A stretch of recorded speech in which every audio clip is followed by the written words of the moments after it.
तेलंगाना के हैदराबाद से दिल दिला देने वाला मामला सामने आया है। यहाँ पर भीषण सड़क हादसा हो गया, जिसका रोंगटे खड़े कर देने वाला एक वीडियो सामने आया। हादसे के बाद अफरा तफरी देखने को मिली। वही वीडियो में एक ट्रक दुर्घटनाग्रस्त नजर आया तो कहीं कई कार और बाइक भी इस हादसे की चपेट में आ गईं।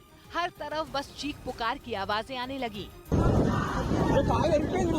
मौके पर मौजूद लोग सड़क पर पड़े घायलों को उठाने की कोशिश करते दिखे, लेकिन इस भीषण हादसे में मौके पर ही 5 लोगों की मौत हो गई। वहीं कई लोग गंभीर रूप से घायल हो गए। हादसा कैसे हुआ ये किसी को पता नहीं चला। हादसे के दौरान कार पलट गई तो वहीं बाइक सवार कई लोग मदद के लिए गुहार लगाते नजर आए। वहीं कई कार तो एक के ऊपर एक चढ़ी नजर आई। इस हादसे में 6 कार, 5 बाइक समेत ट्रक आपस में टकरा गए, जिससे हड़कंप मच गया।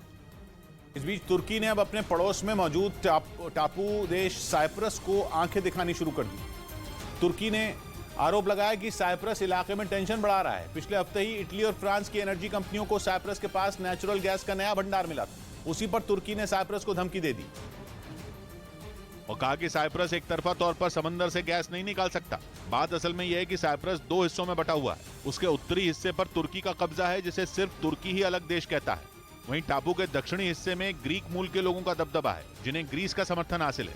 ऐसे में तुर्की ने आरोप लगाया कि गैस के भंडार पर उत्तरी साइप्रस का भी हक है, लेकिन दक्षिणी साइप्रस की हरकत ने इलाके में टेंशन बढ़ा दी है।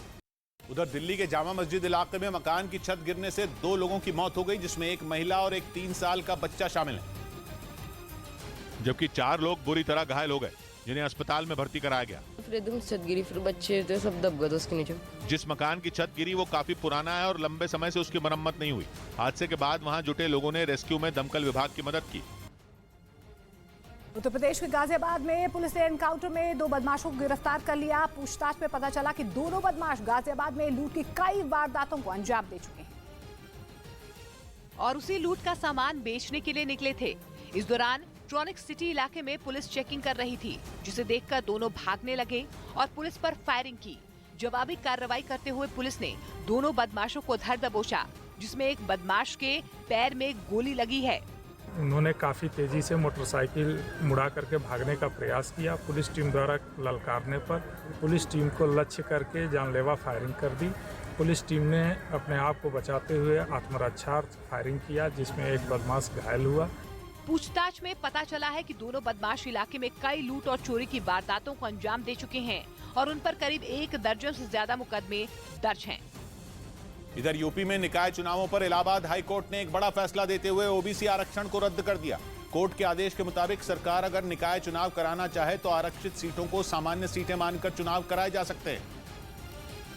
लेकिन कोर्ट का फैसला आते ही यूपी सरकार पर विपक्ष के हमले तेज हो गए। सरकार ने निकाय चुनाव से पहले ओबीसी समुदाय के लिए आरक्षित सीटों का ऐलान किया था, लेकिन हाई कोर्ट में सरकार के इस फैसले के खिलाफ कई संस्थाओं ने याचिकाएं दायर कर दी। आरोप लगाया गया कि सुप्रीम कोर्ट ने जो नियम तय किए हैं उनका पालन यूपी सरकार ने नहीं किया। हाई कोर्ट ने याचिकाओं पर सुनवाई पूरी होने तक चुनाव पर रोक लगा दी थी, लेकिन जब सुनवाई पूरी हुई तो यूपी सरकार के फैसले को गलत बता दिया गया। कोर्ट का फैसला आते ही समाजवादी पार्टी ने बीजेपी को ओबीसी समुदाय का विरोधी बता दिया और जानबूझकर अदालत में सरकार का पक्ष कमजोर करने का आरोप लगाया। इसलिए जानबूझ के एक साजिश के तहत भारतीय जनता पार्टी ने माननीय सुप्रीम कोर्ट के आदेश को जानते हुए भी आरक्षण की व्यवस्था में पेश को ढीला छोड़ दिया था। हालांकि यूपी के डिप्टी सीएम केशव प्रसाद मौर्य ने ट्वीट कर यह संकेत दिया कि फैसले को सुप्रीम कोर्ट में चुनौती दी जाएगी। इधर असम के